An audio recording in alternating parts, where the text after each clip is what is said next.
None of us are exactly sure why we're here on this earth. The purpose of life has yet to be exposed to us, yet we keep living and thriving in the pursuit of that truth.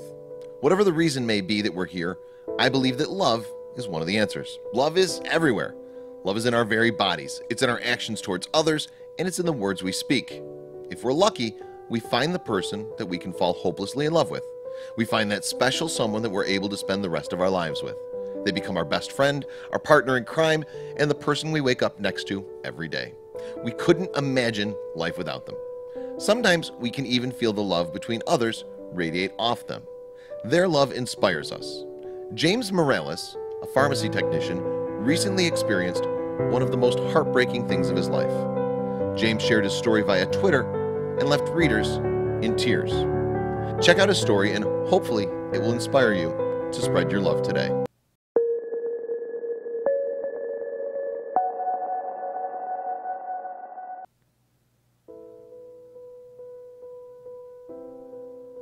Today I had one of, if not the, saddest experience of my life. I know most of y'all won't care, but I have to share it. Here's my thread. I work at a pharmacy as a tech. Twice and sometimes even 3 times a week, this old couple picks up their medications. We all know them. They're regulars. The old woman was usually the one who did the transactions and initiated conversations with me and the rest of us. Both of them have been coming to our pharmacy for years, so my coworkers knew them way more than I did, but they grew close to me. She's always happy and always enjoyed conversations. Well, he stood beside her, looking at her, paying close attention to the things she say. There was never a day where they weren't together, and that's why today was very odd to me when I saw him walk up to the counter by himself. "Mr. Smith, how are you today?" I said. He told me that he could be better, which is his usual reply, so I didn't think of anything of it. So I told him that I had 6 medications ready for him, 3 for him and 3 for his wife. He stood there, quiet, then said, "My wife, she passed yesterday night. I'm actually here to return the medications because she wasn't even able to use it." Our pharmacy is always busy and loud, but somehow everybody inside the pharmacy heard what he said and stopped what they were doing. It was silent, the quietest it has ever been in there.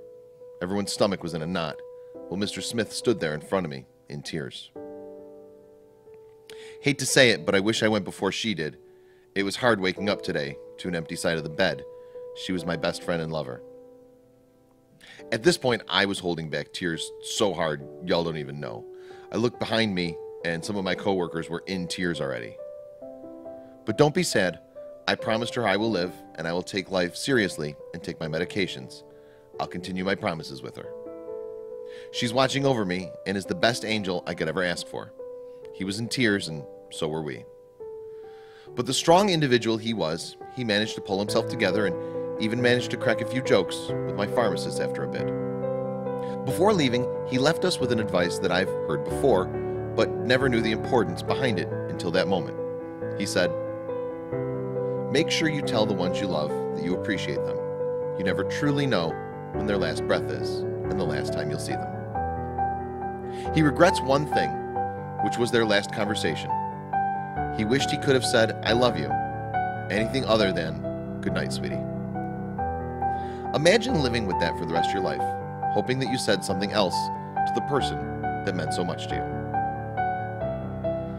When he left, my coworkers all told him to stay strong and that we'll be there for him. I just stood there and thought about it too much. How do you simply live without your best friend? How do you carry on and pretend like everything is okay? How do you wake up in the mornings? Because if I was in his shoes, I'd be broken. I'd be numb, spending the majority of your life with someone just to be left alone in the end. I saw my pharmacist make a call. It was to her husband. She broke the news and told him that she appreciates him. I thought it was funny. Then I realized all of my damn coworkers were texting, calling their significant others, telling them that they love them, teary-eyed and all. Then it hit me. I caught myself wanting to text someone just to realize that I had nobody. Make sure to tell the ones you love how much they mean to you before you don't have the chance anymore.